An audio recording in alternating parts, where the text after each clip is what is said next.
राधे राधे, जय श्री कृष्णा। स्वागत है आप सभी का मेरे YouTube चैनल सपना कंवर व्लॉग्स में। भगवान की कृपा सदा आप और आपके परिवारजनों पर बनी रहे। आप सदा स्वस्थ रहें, खुश रहें और आपकी सभी शुभ मंगल मनोकामनाओं को भगवान पूर्ण करे।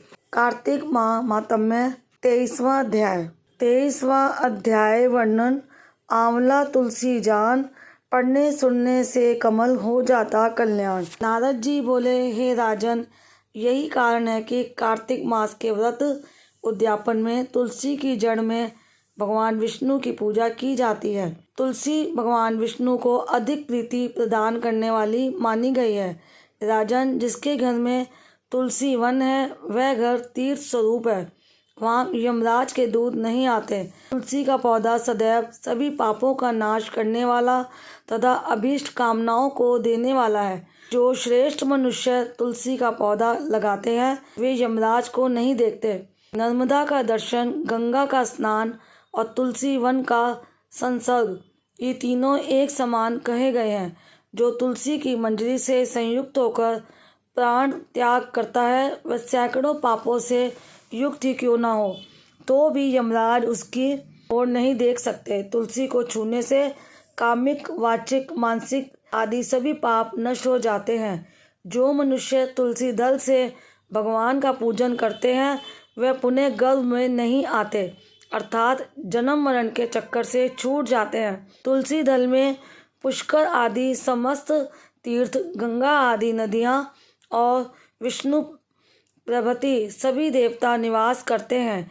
हे राजन, जो मनुष्य तुलसी के काष्ठ का चंदन लगाते हैं उन्हें सहज ही मुक्ति प्राप्त हो जाती है और उन द्वारा किए गए पाप उनके शरीर को छू भी नहीं पाते। जहाँ तुलसी के पौधे की छाया होती है वहीं पितरों की तृप्ति के लिए श्राद्ध करना चाहिए।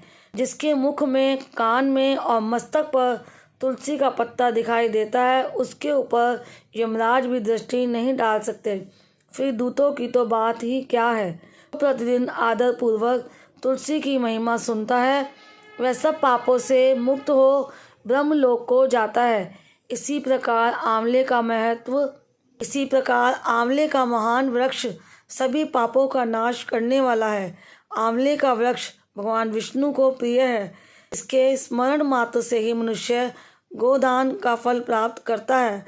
जो मनुष्य कार्तिक में आंवले के वन में भगवान विष्णु की पूजा तरह आंवले की छाया में भोजन करता है उसके भी पाप नष्ट हो जाते हैं। आंवले की छाया में मनुष्य जो भी पुण्य करता है वह कोटि गुना हो जाता है। जो मनुष्य आंवले की छाया के नीचे कार्तिक में ब्राह्मण दंपत्ति को एक बार भी भोजन देकर स्वयं भोजन करता है अन्न दोष से मुक्त हो जाता है। लक्ष्मी प्राप्ति की इच्छा रखने वाले मनुष्य को सदैव आंवले से स्नान करना चाहिए।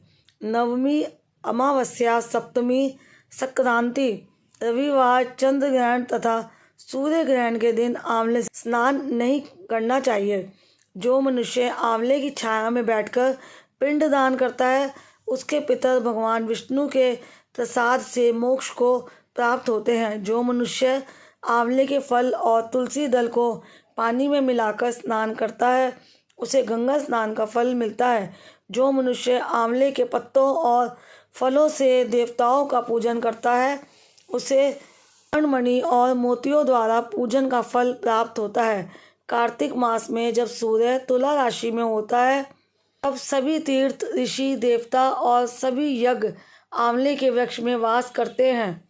जो मनुष्य द्वादशी तिथि को तुलसी दल और कार्तिक में आंवले की छाया में बैठकर भोजन करता है उसके 1 वर्ष तक अन्न संसर्ग से उत्पन्न हुए पापों का नाश हो जाता है। जो मनुष्य कार्तिक में आंवले की जड़ में विष्णु जी का पूजन करता है उसे श्री विष्णु क्षेत्रों के पूजन का फल प्राप्त होता है।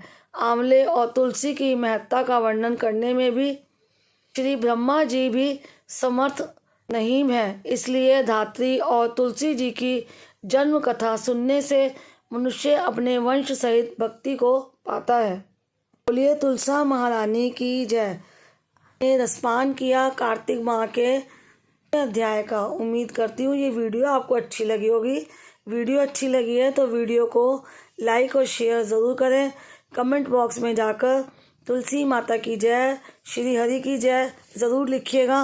और चैनल पर पहली बार आए हैं तो चैनल को सब्सक्राइब भी ज़रूर करिएगा। राधे राधे, जय श्री कृष्ण।